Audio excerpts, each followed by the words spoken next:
اللہ نے جیسے ہی دنیا بنائی تو اس کو اس کے انجام تک پہنچانے کے لیے کچھ نشانیاں بھی بتا دی تاکہ لوگ عبرت پکڑیں اور قیامت سے پہلے توبہ کر لیں۔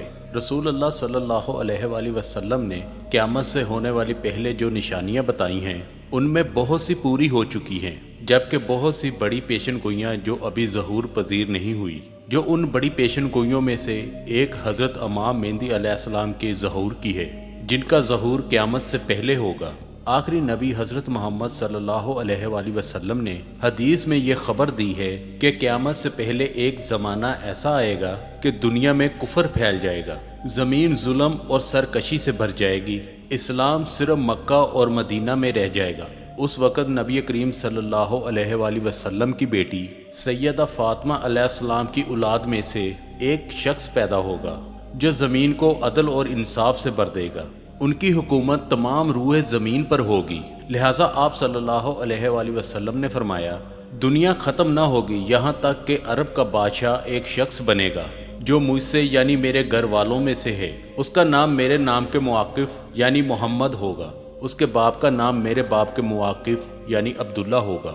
وہ زمین کو عدل اور انصاف سے بھر دے گا جیسے وہ ظلم اور زیادتیوں سے بری ہوئی تھی۔ اس روایت سے پتہ چلتا ہے کہ قرب قیامت سے پہلے مسلمانوں کے ہاتھوں سے حکومت چھن چکی ہوگی، حالات بد سے بدتر ہو جائیں گے اور ہر طرف کفر اور شرک عام ہو جائے گا۔ اس دور میں حکومت میں بیٹھے ہوئے رہنما طاغوتوں کی اطاعت کرنے والے ہوں گے جو ظلم اور زیادتی کریں گے اور عوام ان سے پریشان ہو چکی ہوگی۔ لیکن اس تاریخی دور میں ایک نور پھوٹے گا، بالکل اسی طرح جیسے عرب زمانہ جاہلیت میں کفر اور شرک کیا کرتے تھے اور پوری دنیا میں ظلم اور سرکشی کا بول بالا تھا۔ اس وقت اللہ نے انسانیت کی رہنمائی کے لیے امام کائنات حضرت محمد صلی اللہ علیہ وآلہ وسلم کو نبی بنا کر مبعوث فرمایا۔ بالکل اسی طرح قرب قیامت کے ان بدترین حالات میں اللہ امام مہدی علیہ السلام کو مبعوث فرمائے گا۔ لہٰذا حضرت جابر بن عبداللہ سے روایت ہے کہ رسول اللہ صلی اللہ علیہ وآلہ وسلم نے فرمایا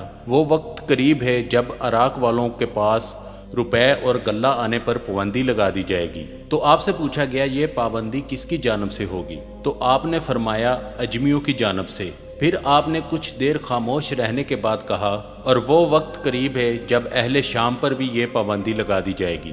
تو پوچھا گیا یہ رکاوٹ کس کی جانب سے ہوگی؟ فرمایا اہل روم کی جانب سے۔ تو پھر آپ نے فرمایا میری امت میں ایک خلیفہ ہوگا جو لوگوں کو مال لب بھر بھر کے دے گا اور شمار نہیں کرے گا۔ آپ نے فرمایا کہ اسلام اپنی پہلی حالت کی طرف لوٹے گا جس طرح کہ ابتدا مدینے سے ہوئی تھی، یہاں تک کہ ایمان صرف مدینہ میں رہ جائے گا۔ اس روایت سے معلوم ہوتا ہے کہ حضرت امام مہدی علیہ السلام کے ظہور سے قبل مسلمانوں کی مالی حالت بھی بہت زیادہ خراب ہو چکی ہوگی اور لوگوں کی طرف سے اہل اسلام کو شدید نقصان پہنچایا جائے گا، حتیٰ کہ لوگ کھانے کے لیے محتاج ہو چکے ہوں گے۔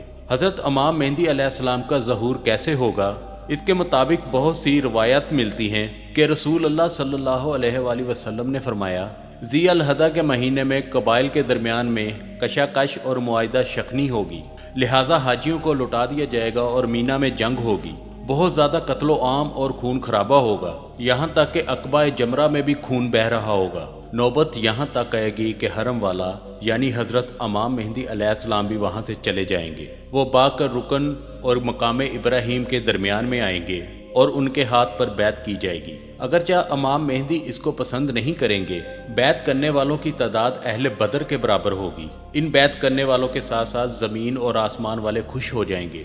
جب لوگ بھاگے بھاگے حضرت امام مہدی علیہ السلام کے پاس آئیں گے تو اس وقت حضرت امام مہدی کعبہ سے لپٹے ہوئے رو رہے ہوں گے، چنانچہ لوگ حضرت مہدی سے کہیں گے کہ آئیے ہم آپ کے ہاتھ پر بیعت کرتے ہیں۔ تو حضرت امام مہدی علیہ السلام کہیں گے کہ افسوس، تم کتنے ہی معاہدوں کو توڑ چکے ہو اور کس قدر خون خرابہ کر چکے ہو۔ اس کے بعد نہ چاہتے ہوئے بھی وہ بیعت کریں گے۔ پھر آپ نے فرمایا اے لوگو، جب تم ان کو پالو تو ان کے ہاتھ پر بیعت کر لینا، کیونکہ وہ دنیا میں بھی مہندی ہے اور آسمان پر بھی مہندی ہے۔ لہٰذا امام زمانہ مہدی علیہ السلام کو لوگ ان نشانیوں سے پہچان لیں گے اور ان کے ہاتھوں پر بیعت کریں گے۔ آپ امت کے رہنما ثابت ہوں گے۔ دراصل حضرت امام مہدی علیہ السلام کے ظہور سے قبل کچھ نشانیاں پوری ہو چکی ہوں گی، جن میں دجال کا خروج، مشرق سے ایک آگ کا نکلنا ہے، جن کی پیشن گوئیاں حضرت محمد صلی اللہ علیہ وآلہ وسلم نے حدیث میں کی ہیں۔ لہٰذا ان نشانیوں کے پورے ہو جانے کے بعد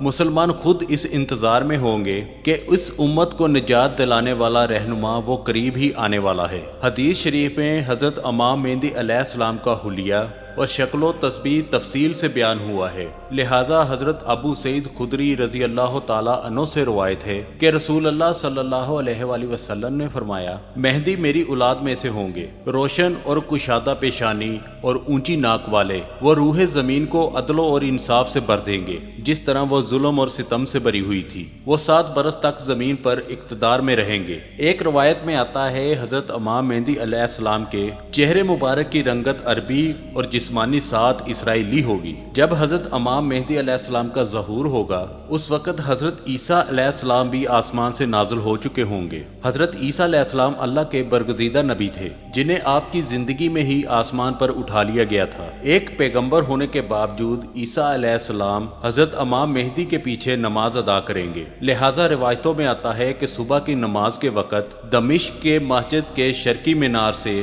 عیسیٰ علیہ السلام نازل ہوں گے۔ وہ اس وقت دیکھیں گے کہ حضرت امام مہدی علیہ السلام نماز پڑھانے والے ہیں، تو حضرت امام مہدی بھی محسوس کریں گے کہ حضرت عیسیٰ علیہ السلام کا نزول ہو چکا ہے۔ لہٰذا حضرت امام مہدی پیچھے ہٹیں گے تاکہ حضرت عیسیٰ علیہ السلام آ کر امامت کرائیں، لیکن حضرت عیسیٰ علیہ السلام انہیں منع فرمائیں گے اور انہیں کو آگے کر دیں گے اور حضرت امام مہدی کے پیچھے نماز پڑھیں گے۔ اس کے بعد حضرت امام مہدی حضرت عیسیٰ علیہ السلام کے ساتھ ایک لشکر سمیت روانہ ہوں گے اور دجال سے جنگ کریں گے اور اسے قتل کر دیں گے، اور اس کے بعد بیت المقدس کی فتح ہوگی۔ اہل تشیع کے عقیدہ کے مطابق حضرت امام مہدی علیہ السلام پیدا ہو چکے ہیں اور آپ حضرت امام حسن علی اصغری کے بیٹے ہیں جو امام علی اور حضرت فاطمہ کی اولاد میں سے تھے۔ نیز حضرت امام مہدی ابھی غیبت میں ہیں اور زندہ ہیں، یعنی ان کی عمر حضرت خضر علیہ السلام اور حضرت عیسیٰ علیہ السلام کی طرح بہت لمبی ہے اور وہ قیامت کے نزدیک ظاہر ہوں گے۔ علماء اہل سنت کے مطابق حضرت مہدی محمد صلی اللہ علیہ وآلہ وسلم کی بیٹی فاطمہ زہرا اور حضرت علی کی نسل سے ہوں گے۔ ان کا نام محمد ہوگا